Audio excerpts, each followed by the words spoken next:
درست، یہ درست۔ بسم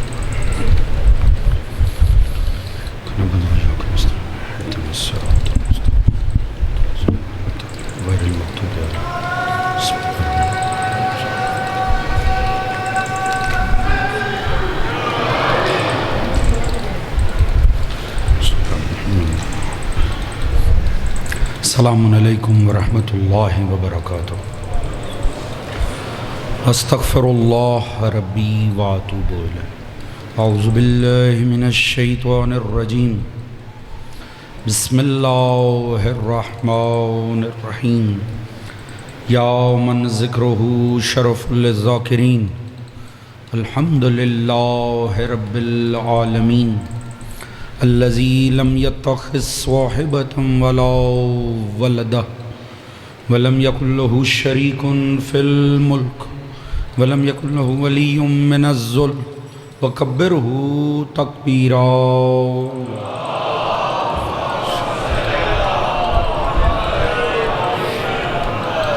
الصلاة والسلام علی رسولہ الکریم، مکی المدنی الامی، صاحب الوقار والسکینہ، المدفون بالارض مدینہ، ابی القاسم مصطفیٰ محمد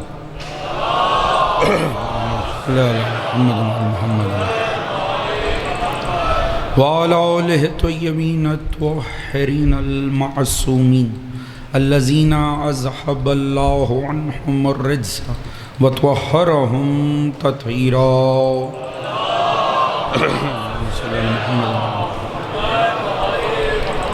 اما بعد فقد قال سبحانہ بسم اللہ الرحمن الرحیم، واذکر فی الکتاب ابراہیم انہ کان صدیقا نبیا۔ درود بر محمد و آل محمد۔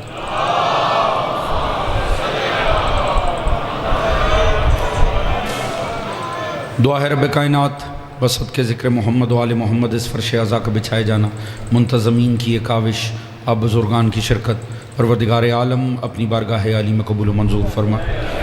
آل محمد کے مقدس ذکر کے صدقے میں جو بھی نیک دلی شرعی حاجات مومنین و مومنات کے دلوں میں پروردگار ان سب کو قبول و منظور فرمائے۔ خصوصیت سے سبھی مومنین کے رزق، عزت، دولت، علم، فہم، شعور، صحت میں برکت عطا فرمائے۔ خصوصی دعائے صحت ہے ذاکرین نوید جو اس وقت ڈائلسز ان کے چل رہے ہیں، کریٹیکل کنڈیشن ہے، ان سمیت ایک اور مومنہ بھی اس وقت ہاسپٹلائزڈ اور سخت بیمار ہیں، دعا کیجئے ان سمیت تمام بیماروں کو پروردگار عالم شفائے کاملہ عطا فرمائے انشاءاللہ۔ سبھی مومنین کے جان و مال، عزت و ناموس کو محفوظ فرمائے، سوائے غم اہل بیت کے کوئی غم عطا نہ فرمائے۔ پروردگار امام زمانہ علیہ السلام کا ظہور جلد فرمائے، ہم سب کو معصوم کی سپاہ میں شمار فرمائے۔ پروردگار ظالمین جہاں کو نیست و نابود فرمائے، مظلومین جہاں کی نصرت فرمائے، مومنین کو اتفاق و اتحاد عطا فرمائے۔ ہم سب کو دین و سیرت اہل بیت پڑھنے، سمجھنے، اپنی ذات اور گھرانے پہ نافذ کرنے کی توفیق عطا فرمائے۔ اس دین آل محمد کو، اس عشق و مودت و عزائے آل محمد تا صبح قیامت ہماری نسلوں میں جاری و ساری فرمائے۔ ہم سب کا خاتمہ بالحق بالخیر دین اہل بیت پر قرار فرمائے، اور آخرت میں سبھی مرحومین سمیت ہم سب کو شفاعت محمد و آل محمد سے بہرہ مند فرمائے۔ ایک باواز بلند درود پڑھ لیں، محمد و آل محمد۔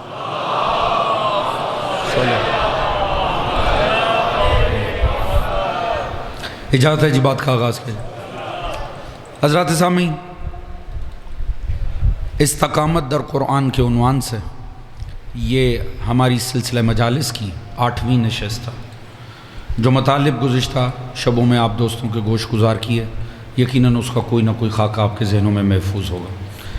اجازت ہے جہاں کل بات تمام ہوئی وہیں سے سلسلہ گفتگو کو آگے بڑھایا جائے۔ حضور عرض کیا کہ حضرت ابراہیم علیہ السلام استقامت دکھائی راہ توحید کے اندر۔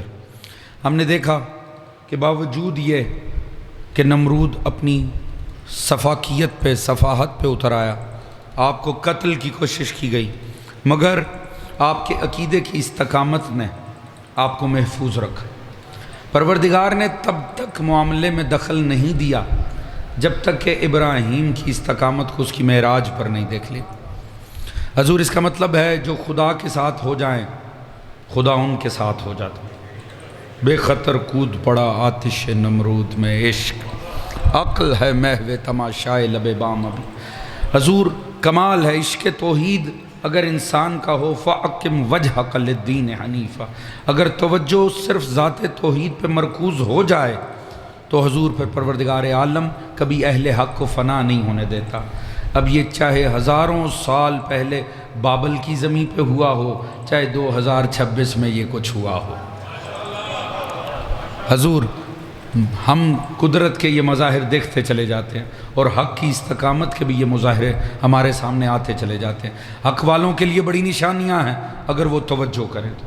بہرحال معاملے کو آگے بڑھاتے ہیں حضور۔ یوں ہی ایک بات عرض کرنا چاہوں گا، میں کہوں گا ابراہیم آپ نے بتوں کو توڑا، اتنی مشکل میں آئے، اتنی مصیبت میں آئے، اتنی تکلیف میں آئے، آپ کو سزائے موت دی گئی، آپ کے لیے اتنی مشکلات کھڑی ہوئیں، سرکار کیا فائدہ ہوا؟ بت تو دوبارہ واپس ہی آ جانا، بت تو واپس ہی آئے نا جی۔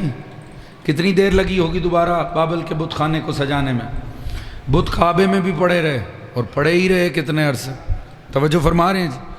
تو میں کہتا ہوں فائدہ ہی کیا ہوا؟ حضور یہ تمام امتحانات ابراہیم کے لیے گئے، مقصد ایک تھا۔ بسم اللہ الرحمن الرحیم، وَإِذِ ابْتَلَىٰ إِبْرَاهِيمَ رَبُّهُ بِكَلِمَاتٍ فَأَتَمَّهُنَّ قَالَ إِنِّي جَاعِلُكَ لِلنَّاسِ إِمَامًا قَالَ وَمِنْ ذُرِّيَّتِي قَالَ لَا يَنَالُ عَهْدِ الظَّالِمِينَ۔ حضور یہ تمام وہ امتحانات تھے جن میں اللہ ایک ایک کر کے ابراہیم کو ملوث کرتا چلا جا رہا تھا۔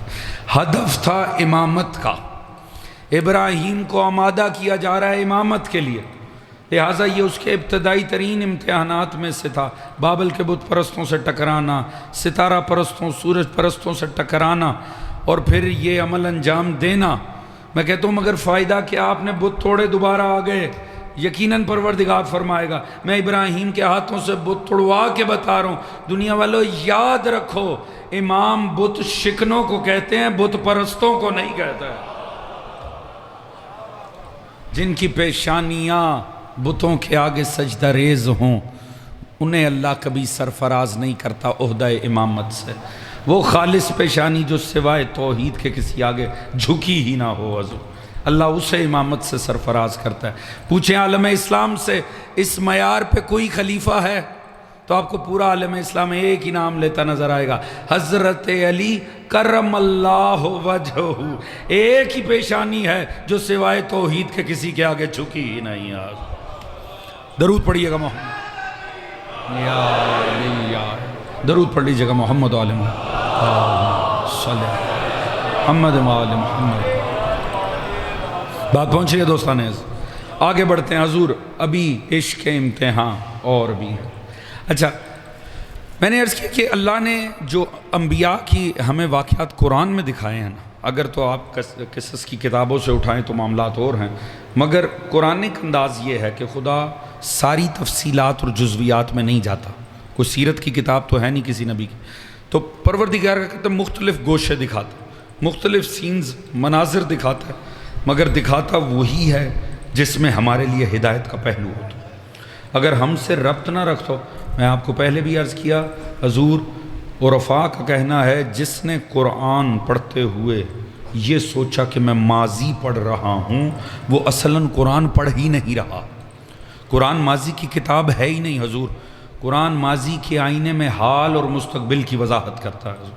اب ذرا غور فرمائیے گا، اب نیکسٹ ایک فیس دکھایا اللہ، جناب ہاجرہ ہیں، ہاجرہ کے گود میں ننھا سا اسماعیل، امتحان بڑا سنگین، جناب سارہ تھیں پہلو میں، پھر جناب ہاجرہ آئیں، جناب سارہ نے جناب ہاجرہ کو گوارا نہ کیا، ایک مخصوص جذبہ جو ازواج میں لازمی ہوتا ہے، چاہے وہ ازواج مطہرات ہی کیوں نہ ہوں، توجہ فرما رہے ہیں جی۔ تو حضور لہٰذا اللہ نے فرمایا آپ ہاجرہ کو لیجئے اور لے کے جائیے ہاجر اور اسماعیل کو۔ حضور تاریخ ساری اگر دینیات کی میں ایک جملے میں سمیٹوں نا، تب سے لے کر 2026 تک کے واقعات کے مد نظر میں ایک جملہ عرض کروں گا، وضاحت کا وقت نہیں ہے اس موضوع میں رہتے ہوئے، اس لیے آگے بڑھ جاؤں گا۔ صاحبان فہم بالیدہ فکر افراد ہیں، باشعور افراد ہیں، آپ اس پہ غور کیجئے گا۔ ہاجرہ کو ملا اسماعیل جس کی نسل میں آئے مصطفیٰ آل محمد، دوسری طرف جناب سارہ کو ملے اسحاق، سارے بنی اسرائیل کے معاملات۔ حضور یہ انسانیت آج تک ایک خاتون کا سوتن پن بھگت رہی ہے، آج تک یہ ایک خاتون کے سوتن پن کو بھگت رہی، اور یہ صبح قیامت تک شاید ظہور تک بھگتتی رہے گی انسانیت۔ وہی معاملات آج تک، بس شکلیں بدلتی جا رہی ہیں، مزاج وہی چل رہا، ایک نسل دوسری نسل کی جان کو آئی، اور یہ معاملہ تب تک چلتا رہے گا جب تک کہ نسل اسماعیل میں سے وارث محمد مصطفیٰ امام محمد مہدی علیہ السلام کا ظہور نہ۔ اللہم صلی علی محمد۔ بات پہنچ رہی دوستان عزیز، اللہم صلی علی محمد وآل محمد۔ لے کے جا رہے ہیں حضور، ذرا دیکھیے گا خدا اولیاء خدا کا امتحان کیسے لیتا ہے اور ان کی استقامت کے نتیجے کیا نکلتے ہیں۔ لے کے جا رہے ہیں جناب ہاجرہ کو، اسماعیل کو، عین وسط صحرا کے اندر جہاں کچھ بھی نہیں، بے آب ہو گیا صحرا۔ ایک دم ابراہیم کو کہہ دیا ابراہیم رک جا، بٹھا دے اپنی زوجہ کو، گود میں بچہ بیٹھا اور جاؤ یہاں سے۔ آپ ذرا دیکھیے گا خدا بھی جب امتحان لینے پر آتا ہے تو کس شان سے لیتا ہے۔ حضور عین صحرا کے وسط میں جناب ابراہیم کو، جناب ہاجرہ کو بٹھانا پڑ گیا، گود میں بچہ دیا، جانے لگے، ہاتھ تھام لیا جناب ہاجرہ نے۔ سرکار کہاں جا رہے ہیں؟ فرمایا حکم خدا ہے۔ توجہ فرما رہے ہیں جی، حکم خدا ہے پروردگار نے، اسی شان سے۔ دیکھیے ہم میں سے ہر شخص اپنے بیوی بچوں کی کفالت کا ذمہ دار ہے کہ نہیں؟ اللہ نے مکلف بنایا نا آپ سب کو، بیوی بچوں کی کفالت کی ذمہ داری آپ پہ، چاہے بیوی کماتی ہی کیوں نہ ہو۔ شوہر کی تو ذمہ داری ادا نہیں ہو سکتی، شوہر کو اللہ نے ذمہ دار بنایا ہے حضور، لہٰذا اس کی کفالت کی ذمہ داری اس کے اوپر ہے، تو ابراہیم کے اوپر بھی تو تھی۔ لہٰذا زوجہ نے ہاتھ تھام لیا، انہوں نے کہا کہاں جا رہے ہیں؟ یہ اس جگہ چھوڑ کے، کہا بس اللہ کا یہی حکم ہے، یہیں چھوڑ کے جا۔ سلام ہے جناب ہاجرہ کی عزت و عظمت پہ، خدا کی قسم کیا شان ہے ام المومنین جناب ہاجرہ کی۔ اگر ایسی ام المومنین ہونا ساری امت میں استقامت چلی جائے حضور۔ ہاتھ کو فوراً ہی چھوڑ دیا، کہا اچھا اللہ کا حکم ہے پھر جائیے، کیونکہ اگر حکم اللہ کا ہے وہ ہمیں یوں ہی نہیں چھوڑے گا۔ بندگی کو معراج کروا دی جناب ہاجرہ۔ حضور ابراہیم جا رہے ہیں مگر دل تو پیچھے ہی ہے نا، ننا سا اسماعیل زوجہ کی گود میں، اب صحرا ہے۔ پلٹ کے دیکھا جب بالکل ایک نقطے کی طرح، ایک بالکل ٹائنی نقطے کی طرح نظر آنے لگے نا، اور نظروں سے اوجل ہونے ہی والے تھے۔ اللہ جانے کس دل سے ابراہیم کے ایک دعا نکلی، اسے اللہ نے سورہ ابراہیم کی 37ویں آیت میں سما لیا۔ بسم اللہ الرحمن الرحیم، ربنا انی اسکنت من ذریتی بواد غیر ذی زرع۔ یا اللہ میں اپنی ذریت کو نا ایک بواد غیر ذی زرع، ایک ایسی جگہ چھوڑ کر جا رہا ہوں جو بے آب ہو گیا ہے، یعنی نہ پودا ہے، زراعت نام کی چیز نہیں ہے، پانی کا ہی تصور نہیں ہے تو پودا کہاں سے آئے گا۔ میں ایسی جگہ چھوڑ کے جا رہا ہوں۔ عند بیتک المحرم، صرف ایک خوبی ہے اس جگہ کی، یہ تیرے پاک گھر کے قریب کی جگہ ہے۔ ربنا لیقیموا الصلاۃ فاجعل افئدۃ من الناس تہوی علیہم۔ یا اللہ جب یہ صلاۃ قائم کرے، کون؟ میری ذریت، میں اپنی ذریت کو ترک کر رہا ہوں، تو جب میری ذریت اپنا کردار کا اظہار کرے نا، تو انسانوں کے دلوں کو ان کی جانب جھکا دینا۔ ورزق حکم من الثمرات لعلہم تشکرون، اور تو انہیں اسمار سے رزق عطا کرنا تاکہ یہ تیرے شکر گزار بندے بن جائیں۔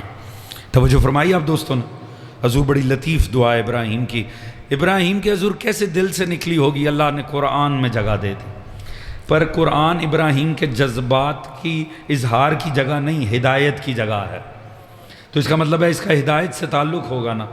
حضور پلٹ رہے ہیں، چھوٹا سا بیوی اور بچہ بس رہے ہیں، آنکھوں سے اوجھل ہونے والے ہیں، دعا کریں یا اللہ ایک ایسی جگہ چھوڑ کے جا رہا ہوں جہاں ہے کچھ نہیں، بے آب ہو گیا ہے، بالکل بھی کچھ نہیں ہے، بس ایک ہی خوبی ہے، تیرے پاک گھر کے قریب کی جگہ۔ توجہ فرما رہے ہیں جی۔ ہوتا کیا حضور، چلے گئے ابراہیم. ذرا اس دعا کو اپنے ذہن میں رکھیے گا, اس سے بڑا لطف کا باب کھلنے والا ہے, ابھی بات کرتے ہیں.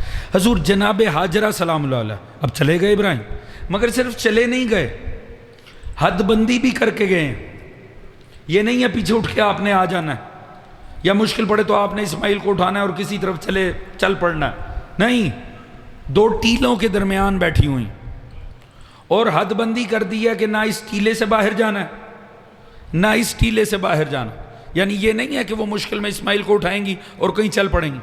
تھوڑی دیر گزری, کون سا مسلمان ہے جو نہیں جانتا حضور, پیاس کا غلبہ ہو. اب اسماعیل پریشان ہوا, ماں پریشان, اب اٹھتی ہیں. آپ نے دیکھے صحرا کی سرشت ہوتی ہے, کبھی آپ نے صحرا میں سفر کیا ہو, ایسا لگتا ہے سامنے پانی ہے. مسافر بیچارہ چلتا رہتا ہے اس امید میں کہ یہ سامنے پانی, وہ پانی ہمیشہ سامنے رہتا ہے, کبھی ملتا نہیں, جسے کہتے ہیں سراب. ایسا ہی ہے نا جی. تو اب ہو کیا رہا, ابراہیم چل رہے ہیں, وہ جناب حاجرہ چل رہی ہیں, لگتا ہے کہ پانی ہے, پانی نہیں ہے, ٹیلا آ جاتا ہے. اب ٹیلے پہ جاتی ہیں, سامنے پھر پانی نظر آ رہا, پیچھے بچے کے رونے کی آواز آ رہی ہے, سامنے پانی کی امید نظر آ رہی ہے. مگر پرابلم کیا ہے؟ پرابلم ہے نبی نے کہہ دیا اس سے باہر نہیں جانا. تھک تو نہیں رہے ہیں؟ لطف آئے اگر بات پہنچ. حضور دوسری طرف پہنچتی ہیں, وہاں پر بھی یہی معاملہ ہے, پانی سامنے نظر آ رہا ہے, امید پوری ہے, اسماعیل پیچھے رو رہا ہے, اضطراب کی بھی کیفیت ہے, مگر پرابلم وہی ہے, نبی نے حد بندی کر دی ہے. اللہ درجات بلند فرمائے. مرزا عطر خطیب ہندوستان, آپ جانتے ہیں انہوں نے بہت عرصہ ذکر اہل بیت کی خدمت کی ہے, ان سے منسوب جملہ ہے, جس کا ہو میں حضور ہمیشہ نام لیتا ہوں عالم دین کا, یہ ان کا ایصال ثواب بھی, اللہ ان کے درجات بلند فرمائے. بڑی لطیف بات کی انہوں نے, فرماتے ہیں دونوں جگہ شیطان آ کے کہتا رہا, بی بی کیوں ابراہیم کی سن رہی ہیں, وہ تو پتہ نہیں بزرگوں کو کیا ہو گیا, آپ کو کہاں چھوڑ کے چلے. کوئی ایسے اپنے بیوی بچے کو ترک کر کے جاتا ہے؟ چھوڑیں ان کی بات کو, آپ پانی لیں, بچے کو بچائیں. سلام ہے حاجرہ کے کردار پہ. انہوں نے کہا میں اس سے باہر ہی نہیں جا سکتی. کیوں؟ نبی نے حد بندی کی ہے. اللہ کرے میری بات پہنچ رہی ہو. پیچھے تک بیٹھے ہوئے دوست اگر بات پہنچے, وہ اس ٹیلے سے آتی ہیں اس ٹیلے کی, وہ وہاں پر بھی پہنچ جاتا ہے اور کہتا ہے بی بی آپ کن باتوں میں آ گئیں, یہ کوئی بات ہوئی؟ بچائے جان, اضطراب ہے. مگر حاجرہ کی عظمت پہ سلام. فرماتی نہیں میں نہیں باہر جا. کیوں نہیں؟ کہا نبی نے حد بندی کی ہے. وہ کوشش کرتا رہا. ان کا جملہ بڑا حسین ہے, انہوں نے فرمایا دنیا والوں پہچان لو, جو زوجہ نبی کو حد سے نکالے اسے ہی شیطان کہتے ہیں. توجہ فرما رہے ہیں جی, توجہ ہاتھ چاہیے آپ. حضور کمال یہ دیکھیے گا, اللہ نے پانی دیا کہ نہیں؟ بولیے بولیے. حضور آپ نے سن رکھا ہے, آپ سب جانتے ہیں. رزق ملا کہ نہیں؟ اچھا پھلوں سے رزق. واہ ابراہیم, خود ہی آپ دعا کے شروع میں کہہ رہے ہیں یہاں پر تو ہے ہی کچھ نہیں, یہ بے آب و گیا ہے, تو پھل کہاں سے آئیں گے؟ غور طلب بات ہے نا حضور. جہاں ہے ہی کچھ نہیں, تقاضا پھلوں کا ہو رہا ہے. آئے کہ نہیں آئے؟ پانی آیا کہ نہیں؟ ایڑیاں رگڑ کے تو نہیں اسماعیل دنیا چھوڑ گئے.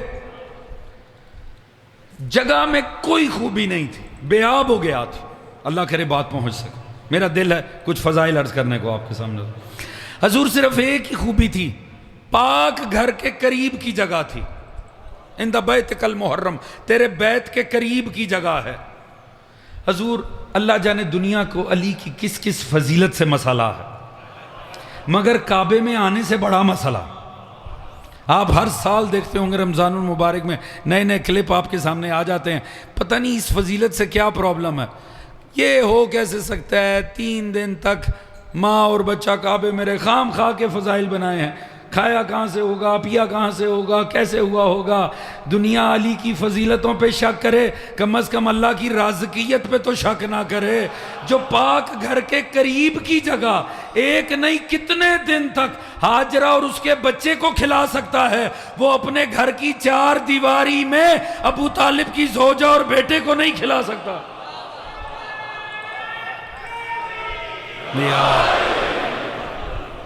بات پہنچ رہی دوستان ہے؟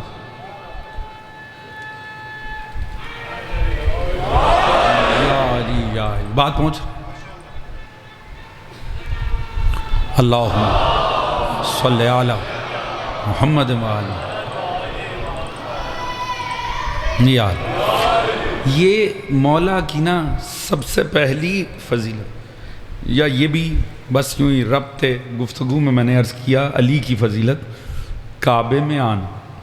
جن دوستوں کو اس سے پرابلم ہے نا انہیں یہ جان رکھنا چاہیے علی کا کعبے میں آنا علی کی فضیلت ہے بھی نہیں۔ پتہ نہیں بات پہنچ رہی ہے کہ نہیں؟ حضور آپ اگر اس کی نفی کر دیں گے، ثابت کر دیں گے علی کعبے میں نہیں آئے، علی کا جانا کچھ نہیں، اچھی بھلی کعبے کی فضیلت کا انکار ہو جائے گا۔ علی کا کعبے میں آنا علی کی نہیں کعبے کی فضیلت ہے۔ بات پہنچ رہی ہے کہ نہیں حضور؟ یہ حال کوئی دوست یہ نہ سمجھے یہ خطیبانہ سی جذباتی سی بات تھی۔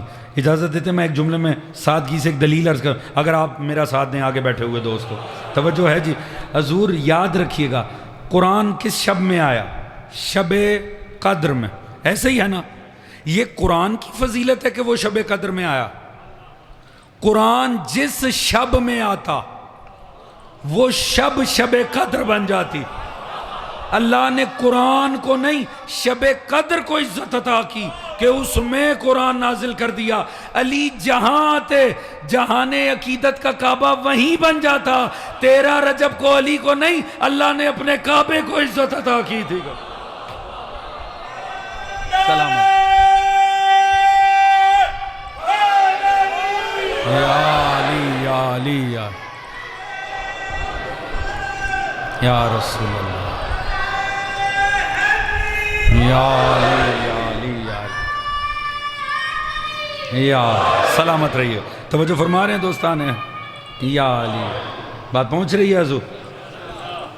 اب آپ نے اتنی محبت فرمائی ہے تو ایک آدھ جملہ تو مجھے اور بھی عرض کر دینا چاہیے۔ اگر آپ اس طرح آپ کی طبیعت، کیونکہ جو مجھے پیغام آخر میں دینا ہے اس کے لیے آپ کی طبیعتوں کا زرخیز ہونا لازمی ہے، آپ کا میرے ساتھ دلوں کا ملانا لازمی ہے۔ حضور دیکھیے پتہ نہیں عالم اسلام کے مقدر نا کس کس انداز میں جلے ہوئے ہیں، ان میں سے ایک ہے رمضان المبارک۔ آپ خود ہمارے پاکستان کا ایک عجیب مزاج ہے، وہ میڈیا جو سارا سال بنی امیہ کے کلچر کا عکاس بنا ہوتا ہے، رمضان میں مجبوری ہو جاتی ہے، اللہ کا مہینہ آ گیا لہٰذا چادریں بھی سروں پہ آ جاتی ہیں، ہولیے بھی بدل جاتے ہیں، ماحول بھی بدل جاتا ہے۔ اب جی اللہ کی باتیں ہوں گی، اب اللہ کی باتیں ہوں گی تو اللہ والوں کو بٹھایا جائے گا۔ اب پرابلم یہ ہے پاکستان میں اللہ والوں کے فرقے ہی نہیں ملتے، لہٰذا ایک کو بٹھائیں گے تو دوسرے کو بٹھانا پڑے گا، دو کو بٹھائیں گے تو تیسرے ناراض ہو جائیں گے، لہٰذا ہر ٹی وی چینل کی مجبوری ہے کم از کم 4 تو ضرور بٹھانے ہیں۔ توجہ ہے جی؟ اب ہوتا کیا ہے، اب میں نے عرض کیا نا مقدر جلے ہوئے ہیں تو کسی وجہ سے عرض کیا حضور۔ پرابلم یہ اب ہے بھی رمضان کا مہینہ، گفتگو بھی ظاہری بات ہے دینی ہونی ہے کیونکہ شخصیات ہی مذہبی بیٹھی ہوئی ہیں، مگر ایک پرابلم ہے۔ پرابلم یہ ہے اللہ نے یہ مہینہ بنایا ہی ایسا ہے، یا اس میں اہل بیت کے ایام آتے ہیں یا قرآن کے ایام آتے ہیں۔ اب لا محالہ کیا کریں، گفتگو تو کرنی پڑ جاتی ہے۔ اور جوں 10ویں روزے سے آغاز ہوتا ہے، ہوتا بھی اس ام المومنین سے ہے جو ویسے ہی امت کی کوئی اتنی فیورٹ ام المومنین نہیں ہے۔ توجہ فرما رہے ہیں جی؟ اب مجبوری ہو جاتی ہے، سارا سال ان کا ذکر ہوگا ہی نہیں کہیں پر۔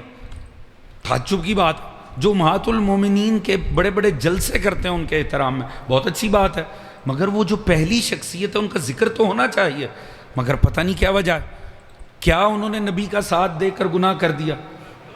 سب کا ذکر ہوگا، ان کا ذکر نہیں ہوگا، یا یوں کہہ لیں مخصوص کا ہی ذکر ہوگا۔ توجہ فرما رہے ہیں جی؟ تو اس کا مطلب ہے عظمت ازواج پیغمبر مد نظر نہیں ہوتی، کوئی مخصوص معاملے مد نظر ہوتے ہیں۔ نہیں تو جو نبی کا ساتھ جناب ختیجہ نے دیا ان سے بڑھ کے کون ساتھ دے گا حضور؟ جتنا عرصہ ساتھ دیا حضور، اور جس شان سے ساتھ دیا، اور جس کیفیت میں ساتھ دیا، اور جب ساتھ دیا ہے۔ توجہ فرما رہے ہیں جی؟ بس ایک جملہ عرض کر کے آگے بڑھ جاؤں گا۔ حضور یاد رکھیے ختیجہ کے احسان کوئی نہیں جھٹلا سکتا۔ یتیم عبداللہ سے شادی کرنا اور بات ہے، مدینے کے ہیڈ آف سٹیٹ سے شادی کرنا اور بات ہے۔ پتہ نہیں کتنے دوستوں تک بات پہنچی۔ توجہ فرما رہے ہیں جی؟ مگر ذکر نہیں ہوگا. پرابلم یہ 10ویں روزے میں آغاز ہی جناب ختیجہ سے ہو جاتا, پھر آگے بڑھ کے امام حسن آ جاتا. یہاں پر بھی مسئلہ ہو جاتا ہے, کیونکہ جب امام حسن آتے ہیں تو خام خواہ کہیں اور بھی ذکر آتا ہے. تھک تو نہیں رہے ہیں؟ پھر پتہ نہیں حلق کی کون سی جگہ سے یہ لفظ بار بار نکالنا پڑتا ہے, صلح ہو گئی تھی. جب انہوں نے صلح کر لی تھی تو آپ کو کیا مسئلہ؟ بھئی اللہ معاف کرے, ہمیں کیوں کوئی مسئلہ ہوگا حضور, مگر جب انہوں نے صلح کر لی تو اب کسی کا نہیں بنتا. صلح کے لفظ پہ اتنا اصرار رہتا ہے حضور, میں کہتا ہوں کاش آپ غور کریں, یہ لفظ صلح ہی اقرار جرم ہے. اس نیت سے لگایا جاتا ہے سارے معاملات پہ پردہ پڑ جائے گا, مگر یہ لفظ صلح کا انتخاب علماء امت کا, یہی تو تاریخ کی FIR ہے. کیونکہ صلح کبھی دوستوں میں نہیں ہوتی, صلح کا لفظ بتا رہا ہے دشمنی تھی. بات پہنچ رہی ہے کہ نہیں حضور؟ لفظ صلح کا انتخاب ہی, آپ یہ نہ بتائیں صلح ہو گئی تھی, یہ بتائیں جن کی مودت قرآن نے واجب کی تھی نوبت ہی کیوں آئی کہ ان سے صلح کرنی پڑ جائے. بات پہنچ رہی ہے حضور؟ تھک تو نہیں رہے ہیں؟ جنگ بدر آ جاتی ہے آگے, پھر مسئلہ ہو جاتا. اب جب جنگ بدر ہوگی تو پھر مولا امیر ہوں گے, جناب حمزہ ہوں گے, دوسری طرف بھی تو کوئی ہوگا. توجہ ہے جی؟ کبھی مدینے کے دربار میں مولا مجتبیٰ سے موازنے ہو رہے تھے. آپ کو یاد ہے نا, مولا نے یہی ایک لفظ کہا تھا. آپ نے کہا میں بس تجھے کیا بتاؤں, اتنا سن لے, وہ اسلام کی پہلی جنگ میں جب تیرے ابا جی کفر کا پرچم پکڑ کے کھڑے تھے نا, اس کے عین سامنے میرا بابا اسلام کا پرچم پکڑ کے کھڑا ہوا.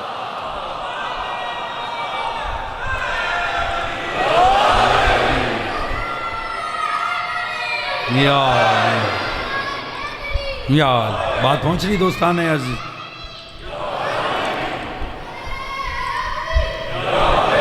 یہ ماشاءاللہ سارے بچوں کا وائی فائی اکٹھا ہی کام کر رہا ہے. ان سب کی صحت و سلامتی کے لیے درود پڑھیے گا محمد و آل محمد. اللہم صلی علی محمد و آل محمد. حضور توجہ فرمائیے گا, وہ اب کیا ہے کہ جب بدر آئے گی تو سوائے علی کے ڈسکس کون ہو سکتا؟ جائیے کورس کی کتابوں میں لکھا تھا 70 کافر قتل ہوئے, اور یہ وہ جنگ ہے جس میں ملائکہ نصرت کے لیے اترے تھے. تاریخ کوئی کتاب کسی مکتب کی اٹھا کر دیکھ لیں, 70 میں سے 35 مولا علی نے مارے, 35 فرشتوں اور مسلمانوں نے مل کے مارے. اب یہ تو اللہ ہی بہتر جانتا ہے کتنے فرشتوں نے مارے. توجہ ہے جی؟ اب کیا کریں, جنگ بدر پھر ڈسکس ہوں گے علی, اور پھر آ جائے گا 21 رمضان, یہاں تو سارا ہی معاملہ خراب ہوگا. توجہ فرما رہے ہیں جی؟ اور اگر یہ ایام ختم ہوں گے تو قرآن کے ایام شروع ہو جائیں گے, تو بڑی مشکل ہو جاتی ہے علماء امت کے لیے اپنے جذبات کو محفوظ رکھ کے ٹی وی کے اندر کیمرے کے سامنے بیٹھنا. توجہ فرما رہے ہیں جی؟ تو اکثر آپ دیکھیں گے کہ یہ کلپ بار بار آ جاتا ہے, بھائی نہیں کعبے میں روایت ضعیف ہے, فلاں کے لیے بھی صاحب. حضور اس سے بڑی پرابلم ہوتی ہے مولا علی کے کعبے, باقی تو چھوڑ دیں جو فضائل مولا امیر کے اللہ نے عطا کیے ہیں وہ تو اپنی جگہ, مگر اس سے بڑا معاملہ رہے گا.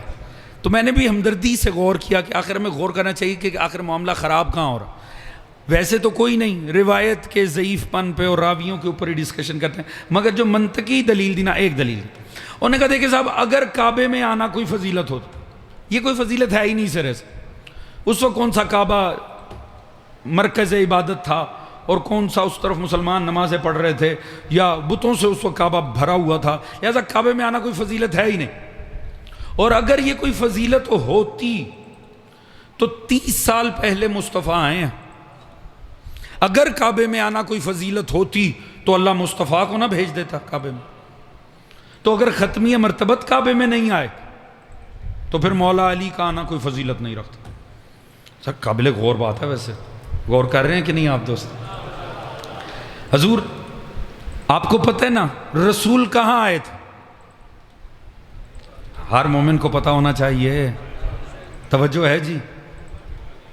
آپ کو پتہ ہے کس گھر میں آئے تھے؟ ذرا اونچا بولیں جسے پتہ ہے. میں ذرا جملہ بدل کے عرض کر، رسول کو اللہ نے اس گھر میں بھیجا تھا جس گھر میں تب بھی کوئی بت نہیں تھا، جب اللہ کا گھر بھی بتوں سے بھرا ہوا تھا. پتہ نہیں کتنے دوستوں نے غور کیا ہے. یا سلامت رہیے. دنیا آج تک اس کے گھر میں بت تلاش کر رہی ہے جس کے گھر میں تب بھی کوئی بت نہیں تھا، جب اللہ کا گھر بھی بتوں سے ہی بھرا ہوا تھا. توجہ ہے جی؟ میں نے غور کیا، بات تو ٹھیک ہے. واقعی اگر رسول کعبے میں آ جاتا، ویسے جتنا میں بطور طالب علم اس امت کا مزاج پہچانا ہوں نا حضور، مجھے لگتا ہے اگر پیغمبر کعبے میں آتے نا، ہر نعت کا آغاز ہی یہاں سے ہونا تھا. کملی والا کعبے میں آیا، سونا کعبے میں آیا. توجہ فرما رہے ہیں جی؟ ہر نعت کا آغاز ہی اس جگہ سے ہونا تھا. کعبے میں آئے مصطفیٰ، ختمی مرتبت کعبے میں آئے. ابھی آپ نے دیکھا، اب ذرا نعتیں سنیں، آپ پریشان ہو جائیں گے. بیچارے نعت خاں بڑی مشکل میں. مکہ کی گلیوں پہ سلام، مکہ کے چوکوں پہ سلام، مکہ کی فضاؤں پہ سلام، مکہ کے پہاڑوں پہ سلام. کیوں بھائی؟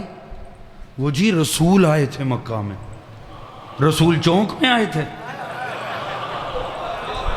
پتہ نہیں بات پہنچی ہے کہ نہیں. رسول گلیوں میں آئے تھے، رسول پہاڑوں پہ آئے تھے.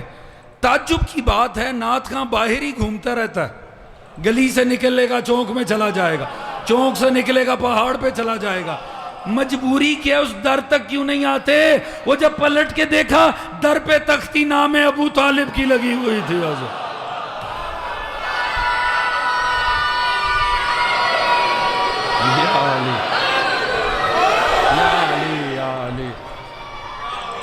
سلامت یار، بات پہنچ رہی ہے دوستان عزیز.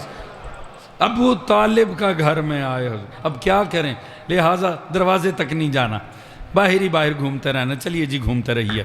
توجہ فرما رہے ہیں جی؟ ویسے بھی امت ابھی تک اسی میں گھوم رہی ہے. در والے اور ہوتے ہیں. توجہ فرما رہے ہیں جی؟ گھر والے اور ہوتے ہیں. حضور اب کمال یہ دیکھیں، ویسے میں نے غور کیا اس کے اوپر، مجھے تھوڑی، میں ہمدردی سے ہمیشہ غور کیا کرتا ہوں حضور. یہ جو فرقہ وارانہ معاملات ہیں ان میں خدا نخواستہ پڑھنا بھی نہیں چاہیے. میں بات تو ٹھیک ہے، واقعی رسول آئے ابو طالب کے گھر، علی آئے جو کہ بیٹے ہیں ابو طالب کے، وہ آ رہے ہیں کعبے میں. توجہ ہے جی؟ حضور دیکھیں، ہم علی والوں کی نا، یہ ہم خطیب ذاکروں کی نا تھوڑی تھوڑی فرینکنس ہوتی ہے اللہ سے. توجہ ہے جی؟ شورا کی تو ہم سے بھی آگے ہی ہوتی ہے. بہرحال محتاط رہنا چاہیے حضور. میں نے کہا پروردگار ان کا قصور نہیں، یا اللہ تو نہیں تھوڑا لگتا ہے سیکوینس آگے پیچھے کر دیا. حضور اگر مصطفیٰ آتے کعبے میں، علی آتے اپنے بابا کے گھر، کسی کے بابا کو بھی مسئلہ نہیں ہونا تھا. میں کہتا ہوں پروردگار یہ تو نے کیا کیا؟ تو نے مصطفیٰ بھیج دیے ابو طالب کے گھر، اور جو ابو طالب کا بیٹا ہے علی اسے بھیج دیا کعبے میں. کنفیوز ہو گئی ہے امت، پریشان ہے.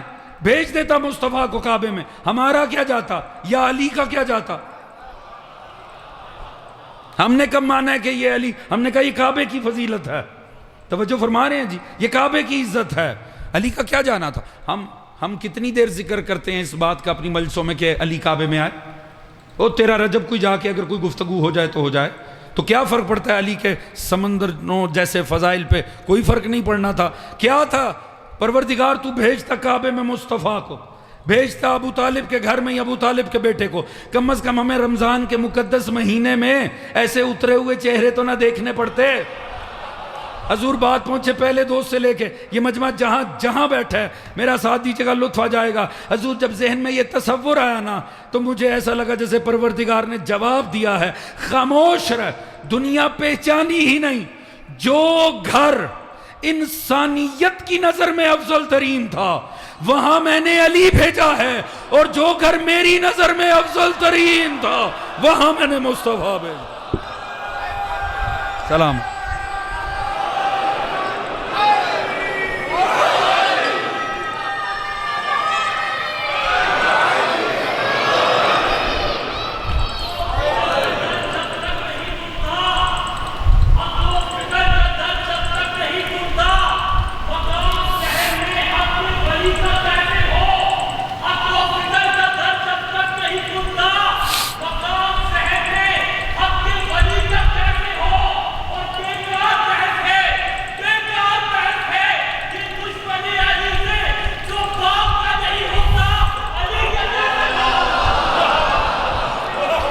توجہ فرما رہے ہیں دوستان عزیز، بات پہنچ رہی ہے جی۔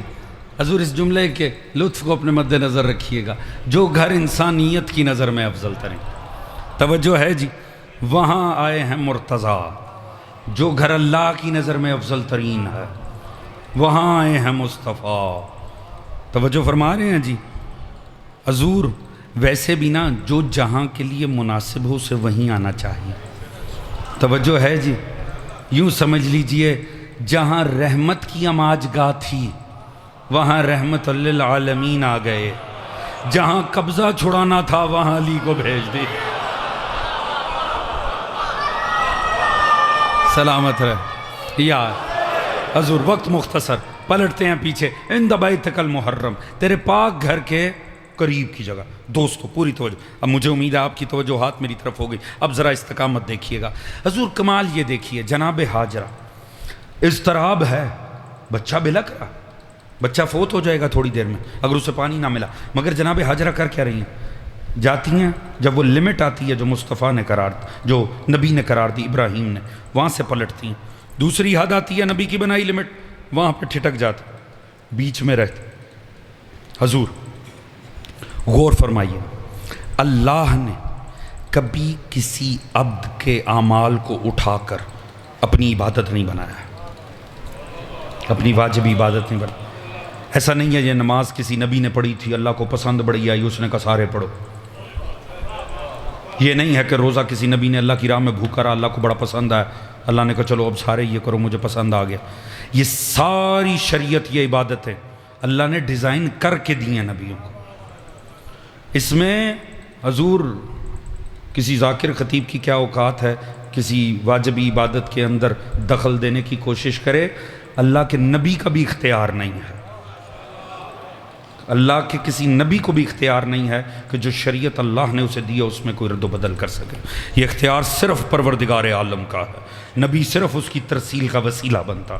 بات پہنچ رہی ہے کہ نہیں حضور؟ یہ ساری شریعت ڈیزائن کی ہے اللہ کی ذات نے اپنے عباد کے لیے۔ انبیاء وسیلہ بنتے ہیں کہ سمجھاؤ، سکھاؤ، پڑھاؤ، ان کو اس عادت پر لگاؤ۔ یہ نہیں ہے کہ اللہ نے کسی کو پسند کیا اور کہا اس کا، حضور اللہ ہی بہتر جانتا ہے۔ میرے جملے کی بناوٹ پہ بالیدہ فکر افراد غور کریں گے اور اگر سمجھ میں آئے اس طالب علم کو دعاؤں میں یاد رکھیں گے۔ کتنے بندگی الہی میں ڈھلے ہوں گے ہاجرہ کے قدم کہ حالت اضطراب میں ہاجرہ کے کیے گئے اعمال کو اللہ نے صبح قیامت تک حالت استطاعت میں مومنوں پہ واجب قرار دے دیا۔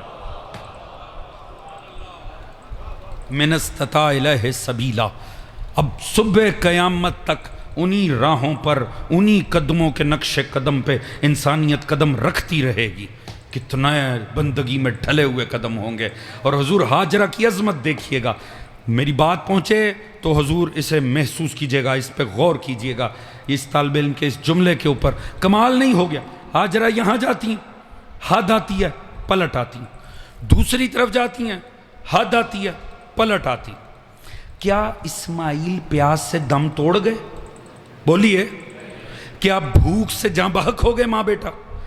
رزق ملا کہ نہیں؟ پانی ملا کہ نہیں؟ بیچ میں ہی ملا نا۔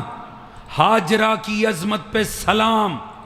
ہاجرہ درس یہ دینا چاہتی تھیں، ذرا ذرا سی بات سے پریشان ہو کے حرام پہ جمپ کرنے والوں، ذرا ذرا سے معاملے میں شریعت نبی سے نکلنے والوں، تم اللہ کے نبی کی بنائی حدود میں رہو، اللہ تمہیں تمہارے حصے کا رزق وہیں عطا کر دے گا۔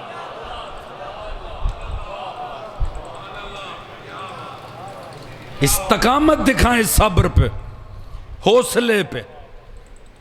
یہ نہیں ہے کہ ذرا ذرا سی بات سے پریشان ہو کے تو آپ رشوت پہ چلے جائیں اور حرام پہ چلے جائیں۔ کہاں سے بچوں کی فیس ادا ہوگی، کہاں سے اے سیوں کے بل دیے جائیں گے، کہاں سے دیا جائے گا؟ ٹھیک ہے، نہیں آپ کے رزق میں زیادہ وسعت ہوگی، جتنی ہے اس میں گزارا کریں۔ آپ جہاں مرضی بچوں کو پڑھا لیں، یاد رکھیں مستقبل تو اللہ کے ہاتھ میں۔ کل کی مجلس کا نتیجہ انسان جو بھی کر لے تاثیر اللہ کے ہاتھ میں ہے۔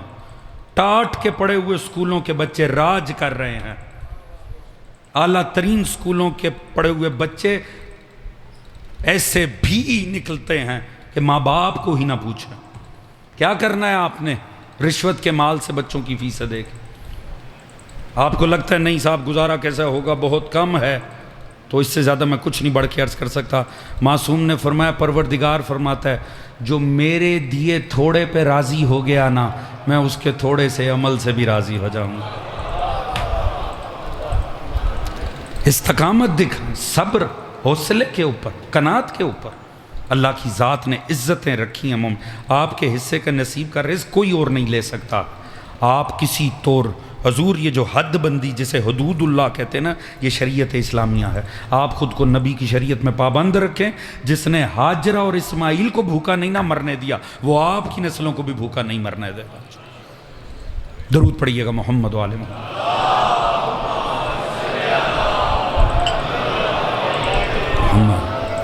انشاءاللہ کل کی ہمارے پاس تقریر ہے، کسی منطقی نتیجے پہ اس عنوان کو ختم کریں گے۔ کسی بھی موضوع کا حق ادا نہیں ہو سکتا مگر باہر۔ دوستان عزیز، 8 محرم ختم ہو گیا۔ محرم کل شام شہیداں ہے، پرسوں شام غریباں۔ سارا سال انتظار رہتا ہے محرم کب آئے گا، ہم پرسہ دے سکیں آل محمد کو، سیدہ کائنات کو ان کے بچوں کا پرسہ دے سکیں۔ مگر دیکھیے کیسے پلک جھپکنے میں گزر بھی گیا، اور اللہ جانے اگلا سال نصیب بھی ہونا ہے کہ نہیں۔ حضور میں 5 جگہ پہ اس شہر میں آپ کی خدمت میں حاضر ہوتا ہوں۔ کئی جگہ پر میرے پاس ان جوانوں کی فاتحہ کی پرچی آئی ہے جو پچھلے سال مجمع کا حصہ تھا۔ اس کا مطلب جوان، یہ بھی نہیں کہ بزرگ، اس کا مطلب ہے حضور کچھ نہیں پتا اگلا سال نصیب ہونا ہے کہ نہیں ہونا۔ انہی 2 شبوں میں جتنا ہو سکے نا آل محمد کو پرسہ دے دیجئے۔ اور اب تو شاید کسی مصائب کی احتیاج بھی نہیں رہ گئی دوستو، یہ 8 محرم ہے۔ بس اتنا سمجھ لو خیام حسینی میں سکینہ، اصغر اور بچوں کے ہونٹ خشک ہو چکے، بچے آل محمد کے التش کے نوحے شروع کر چکے ہیں حضور۔ دوستان عزیز، عباس علمدار، 8 محرم ہمارے ہاں روایتی طور پہ جناب عباس سے منسوب ہے۔ اللہ ہی بہتر جانتا ہے آل محمد کے چاہنے والوں میں اس ذات کا کیا مقام ہے دل میں حضور۔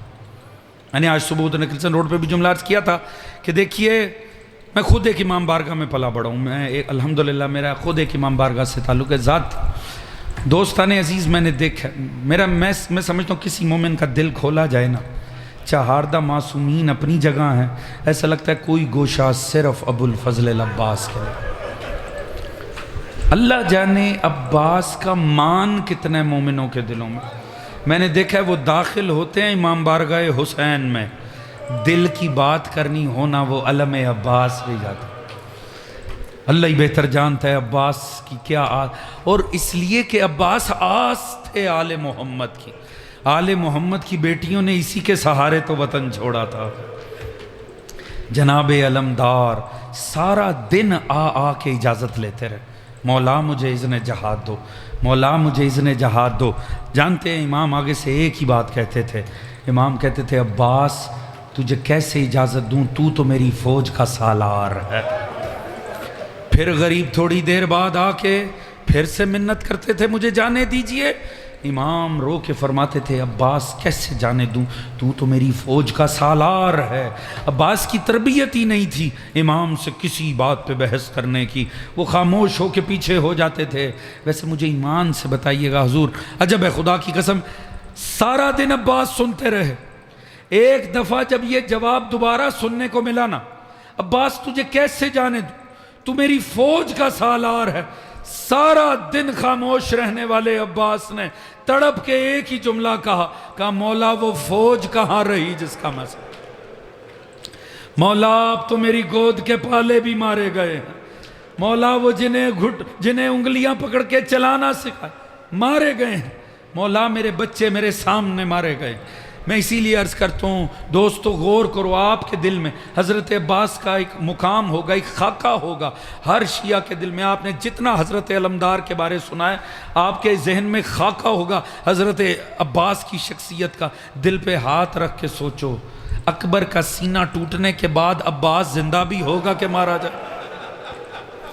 قاسم کے پامال ہونے کے بعد علمدار زندہ بھی ہوں گے کہ مارے گئے؟ حضور میں کہتا ہوں یقیناً زندہ لاش میں تبدیل ہو گئے ہوں گے۔ ابا روح کہاں رہی ہوگی عباس میں جب علی اکبر کا سینہ زخمی ہوا ہوگا، جب اون و محمد کے لاشیں آئے ہوں گے۔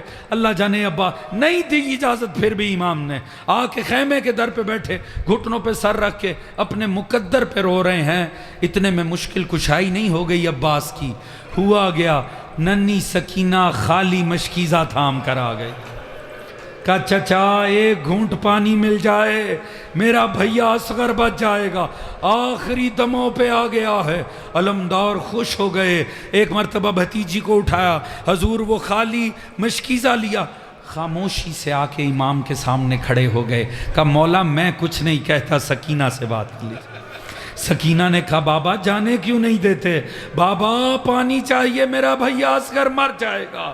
حضور کتنا مشکل وقت ہوگا غریب کربلا پہ، اللہ ہی بہتر جانتا ہے۔ حسین کربلا میں بار بار کتنے غریب ہوئے ہیں۔ ایک مرتبہ حسرت سے عباس کو دیکھ کر کہا عباس بڑی سفارش لے کر آ گیا۔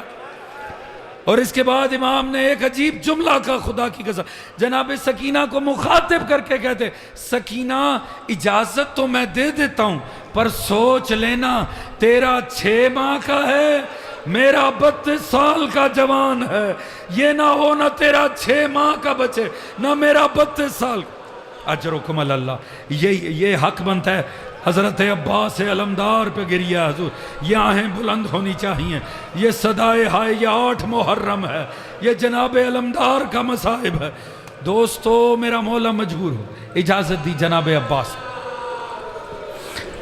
میں نے مستند روایت پڑھی ہے مقتل کی، حضور حمید بن مسلم کہتا ہے بیویوں نے کسی کے جانے پہ اتنا کوہرام نہیں کیا، ایسے علی و بطول کی بیٹیاں کسی کے جانے پہ نہیں روئیں جیسی عباس علمدار کے۔ جیسے ہی پتہ چلا نا عباس جا رہا ہے کوہرام ہو گیا۔ حمید بن مسلم کہتا ہے کسی کے جانے پہ ایسا نہیں ہوتا تھا کہ خیموں کے پردے اٹھنے لگیں۔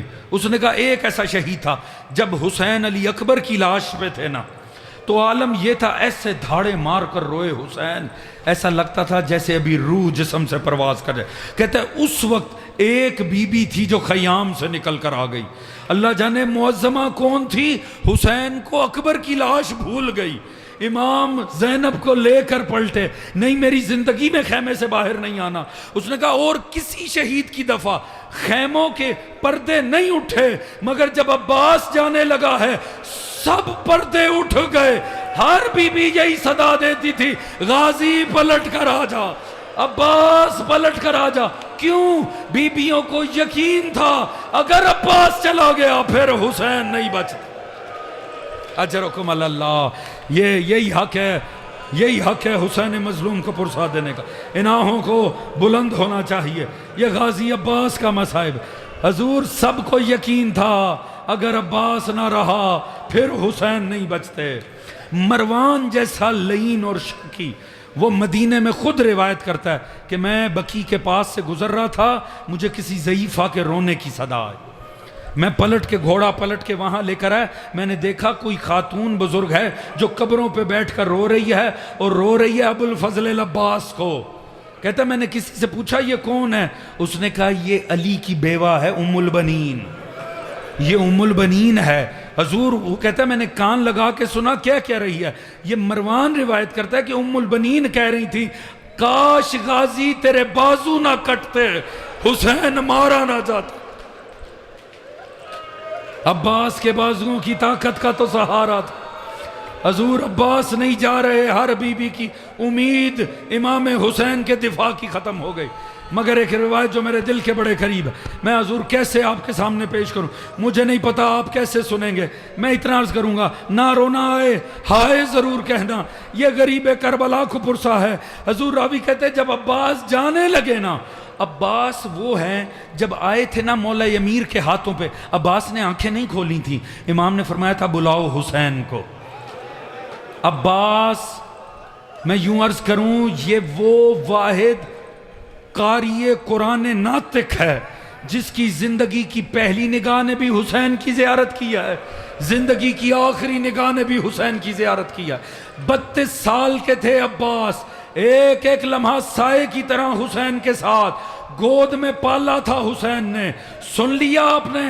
حضور سنیے گا، جب عباس جانے لگے نا، محسوس ہوا پیچھے کوئی آ رہا ہے، پلٹ کے دیکھا غریب کربلا آ رہے تھے، کہا عباس ایک مرتبہ رک جا رک جا۔